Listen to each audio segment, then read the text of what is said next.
Ask Earl Anything. This is a show where your questions make the show, and if I don't have questions, I don't do a show. I just want to first start off with my little introduction. I had my birthday. I am now 60 years old.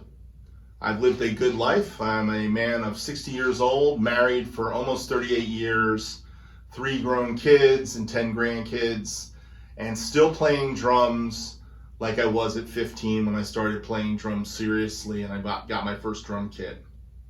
All I can say is I'm a blessed man to have a family that cares about me and a family that actually puts up with my drumming habit. This has been something that's been part of my life for a long time. For the last 20 years, I've had a recording studio, and it's been my weekend warrior stuff for 40-something years. I've been playing drums. So I am blessed to do this. As you know, this has been a real rough year for everybody. COVID has really knocked the snot out of everybody, and last year around this time was when my son passed away. So it's been a really tough 2020. But I feel like I've come out of my birthday, I've come out of the passing of my son 1 year, and I can't say I'm completely healed or anything of my feelings and stuff. I still deal with sadness some days, but I can tell you that drumming has helped me get through this.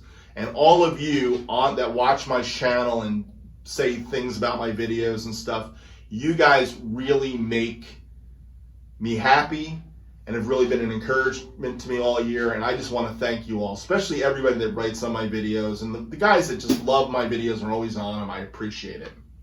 So this year, starting now, from this point on, I'm going to add 2 segments to Ask Earl Anything. The first segment will be shout-outs, officially. I will officially start doing shout-outs. I started previous months, but I'm going to start doing some official shout-outs. So if you're one of my followers and I don't hear from you, but you'd like to be shouted out, let me know you're around. You can even send me a private. I'll go check your channel out, and if I dig what you're doing, I will say things about you. Now, here's the thing. If I dig what you're doing, either who you are or what you're about or what you're trying to be, those are all cool. But I am not looking to shout out everybody in the world. I am really looking to shout out some of the exceptional guys. So today's shout outs are some of the exceptional guys that I have met over the last couple of years, some in the last year, and I want to shout out to. They don't know I'm even shouting out. I don't even know if they'll ever know. One of the things I do when I watch shout out shows like Drum Man 190 show or Drum Covers by Bill or Jeff Holden's shows where he shouts out to people, or Beats by Jay, whenever these guys do shout out shows, one of the things I do if I get a shout out from somebody else is I go to their channel, and I might have met you this way. I go to their channel and say, hey man, I dig what you're doing, and I'll say something nice about your video, and I'll say I subbed. That's all I do. And I sub means I just wanted you to know I subbed, and a lot of times I'll say I saw your video on Drum Covers by Bill or Drum Man 190 or Jeff Holden or whatever. So if you want to help my channel, that's how you help my channel, because if somebody knows that got sub, you actually followed them because of something you heard on my Ask Earl Anything show, that would be a great reciprocal thing to give. But if you don't, you don't. It doesn't matter to me, okay? I just keep going. But here are some channels. I really think some of these are brand new. Some of them are under subbed big time, and these are pro level. Some of these guys are pro level guys that you might want to know. So here's my shout outs for September 2020. I may even work on some graphics and stuff. I don't know about for this show, but maybe, who knows. All right. The first one is Ruben Von Roon Drum Channel. Now, Ruben's thing is Steve Gadd. Now, let me say something about Ruben. Ruben is a professional drummer. He's from Europe. I don't want to say he's from Denmark or the Netherlands or where, because I know he's from one of those Nordic countries, okay? I don't want to go there. He's played professionally with Candy Dulfer, the saxophone player, the chick. She's a great sax player. He's gone on the road apparently or done concerts with her, and there's some video of him on YouTube with him doing it. he's a great player, but he's also a huge study of Steve Gadd, and he's a teacher at a university in Europe. So Ruben's got a lot of knowledge. He's got a lot to say about technique, and he's studied Steve Gadd. If you're into Steve Gadd, you have to know about Ruben's channel. So super shout out to Ruben. It's, let me say it, Ruben Von Roon Drum Channel. Sub to him, check him out, check out his videos. He's got a video on 50 Ways to Leave Your Lover, talks about the drum kit and everything. It's an excellent video, watch it. My next shout out goes to somebody I just found today. His name is George Lilly. He did a cover of a Little Feat song called Hate to Lose Your Lovin'. He probably came up because I did the same cover. Anyhow, great player. Probably, I don't know if many people know him. I just found him today. I think he's a great player, excellent player. So I'm shouting out to him. Check him out. George Lilly. He's got 48 subs today. All right, my next guy is a guy that's been around the community for a while. His name is, actually he goes by the channel Drumico. He's from Germany, I know that, and I wish I knew his name. I like getting to know guys' names, like Jeff Holden, or Bill, or Jay, Beats by Jay. It helps me to kind of say hi, that's how I am. Once I know your name, I kind of try to remember it and acknowledge you. But I don't know Drumico's name, but he watches my videos. He is a guy that plays a lot of jazz, rock, funk. He's got a really nice E-kit, but it's kind of a souped up, looks like a drum kit E-kit, more like an acoustic drum kit kind of thing. But he's a great player, a lot of nice technique, loves jazz. Check him out. The next one is a good friend who watches all my videos all the time. Should have more subs than he has. His name is Paco Drums. Paco plays on an E-kit. He just did a Paramore drum cover, Misery Business. Really nice job on that. He plays Earth, Wind, and Fire, all kinds of stuff. Paco's a really nice guy. Check his channel out. He should definitely be somebody you want to check out. Another new guy, and I just found him. He's really does some cool stuff with video and green screen and stuff. His name is Chadwick Perry. Just seen his videos a little bit. He does modern music. He tries to do Katy Perry kind of stuff, and he does crazy, quirky 70s stuff like me, like Captain and Tennille, Love Will Keep Us Together. So he's all over the board. He's a good player, a really good player. Has some nice drums, and I don't know. I kind of dig what he's doing and what he's trying to do. Give him some love and check his channel out. And the last, but probably not least, is a guy that used to work for Zildjian, the Zildjian company. His name is John DeChristopher. He knows all the heavyweights. And he's got a channel now where he does interviews, Zoom interviews with these heavyweight drummers. And I stumbled on him. He did Steve Gadd, Rick Marotta, and Danny Serafin, among others he's done. Not a lot of content, not a lot of guys watch him, but the guys who do watch his channel are pros because they're watching him live on Facebook, and you'll get guys like Peter Erskine or Gadd coming in on an interview with Rick Marotta, or all kinds of heavyweights that are watching these interviews going down. So if you're into drummer interviews like I am, this is a channel you want to find. He's only got 101 subscribers today, and he's done about 7 or 8 of these Zoom chats with pros. He's worth checking out. John DeChristopher, ex-Zildjian employee, I think. I don't think he works for Zildjian anymore, but I know he's a great drummer too, and he's a friend of all these guys. If you want to learn some things about some of the greats and where they came from and what they've done, good channel to watch some stuff. So these are my shout outs. Check them out. Give them some love. All right? Okay. Before I get to the questions, I got another new segment for Ask Earl Anything. And this segment is called, what am I calling it? The Story Behind the Gear. I'm calling it The Story Behind the Gear. I get lots of questions about my drums. I get questions about, well, what's that drum you're playing, that snare drum, or what's that cymbal you're hitting, or where did your drum kit come from? All kinds of crazy questions. So what I'm going to do is I'm going to take a piece of gear and I'm going to talk about it. I'm going to tell you the story behind where it came from. And this is apropos, I'm doing this story because I met this person through Ask Earl Anything. He was one of my early friends that came on YouTube from Ask Earl Anything. We've become pretty good friends, and I do talk to him usually like once a month or two. You've heard me use his name before. His name is Memhet Istanbul. And this is the story of the Armand 19-inch ride cymbal.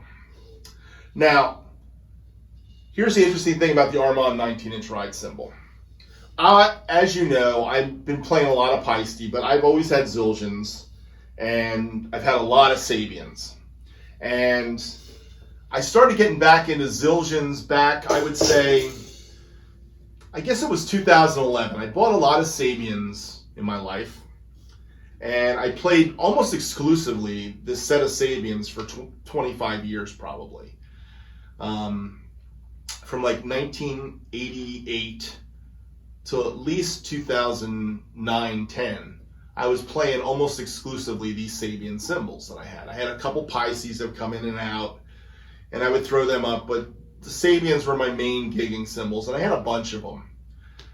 But I got into Zildjians, I guess it was 2010. My friend Dan at DMR Custom Drums gave me, I bought a set of hi-hats from him, 14-inch new beats. And my wife bought me for my birthday this Armand 18-inch Crash. And the way she got this was I was in Sam Ash and I was going through the Zildjians, and I kind of hit it. I said, this is a beautiful crash cymbal, this thin Armand Crash. And she picked it up and bought it and snuck it into the car somehow before we left the place, and then she gave it to me on my birthday. So I had the Armand Crash, had the 14-inch new beats, and then about 2014 I bought the 22-inch Carope, and that started me on this spiral of buying more Zildjians. So I had the new beats. I also had a 20-inch Deep Ride that I gave away to a subscriber. And I got the 22-inch Carope, and then I bought the 19-inch Carope, and you know, I would just keep acquiring. I had some other Zildjians in 2011. I got an A Zildjian medium thin Crash at a Danny Seraphin clinic that I won. I got his signature on. It's over there in the pile. I used it the other day on one of the Danny Seraphin covers. Anyhow, shoot to 2019, last September, and Tiger Army was playing in Fort Lauderdale, and Mike Frisano is the drummer for Tiger Army. And I went to see Tiger Army. I hung out with Tiger Army, hung out with Mike and some of his friends from the bandmates that were on the tour with him. I met J.R. Kurtz. I interviewed J.R. and Mike Frisano for an Earl Asks Anything. And what happened that night was Mike was just in a giving mood. Now, Mike's got a bazillion things. And one of these days I'm going to do a Zoom interview with Mike, and we're going to bring him on this channel for an Earl Asks Anything. I've been promising him his own, because you've got to hear about this guy. He has done a lot of stuff. I kind of told you last time that he just did a drum teching gig for Steve Gadd, but he's drum teched for Guns N' Roses, Green Day. I mean, he's hung out with those guys. He's done their albums.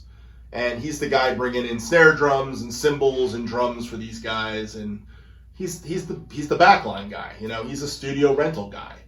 So he's one of those guys. But anyhow, I was watching him with Tiger Army and got to the end of the show. We were packing up. I was helping out. He said, I got something for you. And he went into his case, and he had this 19-inch Armand Ride. And he said, listen, I did it on one video. It was a Tiger Army. I think they were playing in a little studio in Atlanta on a YouTube show. And he said it just wasn't working for the tour, and he wanted me to have the cymbal. He gave me this and a couple pairs of sticks and a head. And anyhow, long and the short of it, it's got his name on it. Mike's got a trademark with his Zildjians that he brings to sessions. He puts his name right under the logo. And anyhow, that's how he knows it's his cymbal. That way nobody cops his cymbals from him, he told me. But anyhow, that's the story of the Armand Ride. By the way, the Armand Ride is getting featured in my soon-to-come-up Danny Seraphin Chicago week that I'm going to be doing. And I use this on a bunch of the videos because, truthfully, this has really got a nice rock ride sound. It's a great ride. It's a great crash. It does it all. This is does it all cymbal. And the funny thing is, the day my wife bought me this, there was also an Armand Ride 19-inch, and I kept hitting it, and I was digging that too. I didn't say anything to her. But it was one of the early Armands that came out, and this was the first one, actually. It was a 19-inch beautiful baby ride. So then the rest of the Armands came after that. But these are beautiful cymbals. I really dig the Armands. I'll give you one more little tidbit about the Armands before I go to the questions. Simon Phillips. When you see Simon Phillips kit and they all say A Zildjian on them, and you think they're just A Zildjians, all of Simon Phillips cymbals are Armands. Any of the new cymbals he has, he is using Armands. That is the alloy he enjoys. I heard him talk about that on a recent interview. He was talking about his gear and stuff. So even if it doesn't say Armand on it, they special make them for Simon Phillips because they're great cymbals. They're made in that classic 60s, early 70s kind of vibe. You know, it's a thinner A. So it's got a little bit of thinness to it. Beautiful cymbal. So that's the story behind the beautiful baby Armand Ride. Thank you, Mike Fasano. And I hope you see this segment too. All right, let's jump to the questions segment. I've got a few questions, and then we'll go from there. So let's start with questions. Now, the first question is a leftover question from last show. Michael Perry asked me a question. He said, I'm thinking about buying your drums. Before you say anything, everyone has their price. I was thinking about $1.5 thousand, not including the cymbal hardware. Yep. So he's offering me $1,500 for just the Gretsch drums. No hardware, no cymbals. You definitely wouldn't get a snare drum. Let me tell you the story. Let me tell you a little bit about this kit. Number one, first off, I'm not selling it to anybody, and I'm not selling it to you, Michael, as I told you. This kit was bought in 1979. It was 8 by 12, 9 by 13, 14 by 14, 16 by 16, 14 by 20 kick. I bought it with a Slingerland snare drum that I do not have anymore. Then I bought an 8 by 10 and an 8 by 8 tom. When I bought the kit with cymbal stands and that snare and hi-hat stands and everything, it was $1,100 for this kit. So I don't plan on selling this drum kit for $1,500. I think I could get maybe $2,500 for it if I was to sell it the right way, or if I was to piece it out. Because truthfully, that's what guys do with Gretsch drums. They piece them out. And somebody wants a 12, somebody wants a 13, somebody wants a 10, somebody wants a 14 by 20 in this color. The bass drum alone I could sell for probably $700-800. So that's what Gretsch drums go for. But I'm not selling the kit. But I just want you to know that it's probably not an offhanded price, but I would want more for the kit if I was going to sell it. But I'm not going to sell it. This is going to be handed down to my grandkids. I've got 3 budding drummers in the family, possibly 4. Who knows? So one of my grandkids planning on getting this drum kit. I'm sure of that. So that's the story between that. And this was one of the questions left over from last week I forgot to do. All right. My next question comes from Drum Covers by Bill. He said, excellent show. I really enjoy your discussion. I would love to know how you get crystal clear background on your talk videos. He says, when I do shout-outs or unboxings or interviews, I always get a light hum buzz, not able to get rid of it. Thanks again for another great show. Well, first off, I don't get crystal clear sound. If the air conditioning's on, I have some hum in mine too, so it's not perfect. I think possibly what you're getting is some hum from your lighting. It's possible with the camera. So think about that, Bill. It could be a lighting issue there. I really don't do anything special. This video is being shot with a iPhone 10. Was it XR? 10R? I guess it's an XR, right? I don't know. I bought it almost 2 years ago now, so that phone is old. Year and a half ago for sure. But it works fine for me. I shoot most of my videos with the iPhone 10 these days. Occasionally I'll throw on my iPad Pro for the other video camera. I have a DSLR that I use, but I don't use it often. But that's all it is, just the camera audio from the iPhone XR. So I hope that helps you, Bill. I don't do any magic to it, really. Sometimes I boost it up a little bit in Final Cut, but that's about it. All right, my next question comes from Little Digiera. I'm really not good. It looks like a little Spider-Man icon on his face. Little Didiara. Okay, I butcher people's names. Sorry about that. He said, "Hey Earl, how are you? Nice video. And this was on my last Ask Earl Anything. I recently got a 20-inch Istanbul Memhet traditional medium ride. I was wondering what your thoughts are about it." Well, I don't have any Istanbul traditional medium rides to try out. I watched a couple videos. I will say this about Istanbul. When it comes to the big cymbal companies, okay, and there's a lot of Turkish cymbals today. A lot. There's a lot of cymbal companies today. But when I think about the cymbal companies, here's how I think about them. Zildjian, Zildjian, Avida Zildjian, that was the cymbals I grew up on, Avida Zildjian, and there was Paisti. Now, Paistis were hard to get and they were expensive, but they were right alongside of Zildjian. When Avida Zildjian died in '79, the brothers split the business up and it became Zildjian and Sabian. And that was the two Zildjian brothers. So it was in the family. If you buy Sabians, you're buying Zildjians. Okay, you're just not buying them with a Zildjian name, you're buying with the Sabian name. And matter of fact, today the Sabian name is actually, Sabians cost more than Zildjians for some reason. When I started buying Sabians, they were like $15 cheaper than Zildjians. But you were getting the same cymbal. Now, Istanbul's, interesting thing about Istanbul's is Istanbul's came from the K Zildjian line. Avida Zildjian was the one who made A Zildjians, or Avida Zildjians, as Ringo would say. But right alongside of Avida Zildjians was K Zildjians, and they were made in Turkey. And eventually in 1974-75, Avida Zildjian got the rights to the K Zildjian name and moved the primary cymbal makers from the K Zildjian factory in Turkey, Istanbul, to Canada, Medak, Canada, where Sabian is today. And they started making cymbals called Canadian Ks. Now, why am I telling you all this stuff? I just want you to understand the lineage here, so how I feel about Mehets. So here's what happened. This Karayop Zildjian came over, I believe it was Karayop, or one of his descendants, because Karayop was was the K in K Zildjian. That family member came over and landed in Canada, ended up being the one who made Sabian HHs for years, and made Canadian Ks, okay? And that's where the lineage came from. But he left some people that worked in that factory in Istanbul. Two of those guys was Agap and Memhet. And Agap and Memhet started the Istanbul Cymbal Company in the 80s.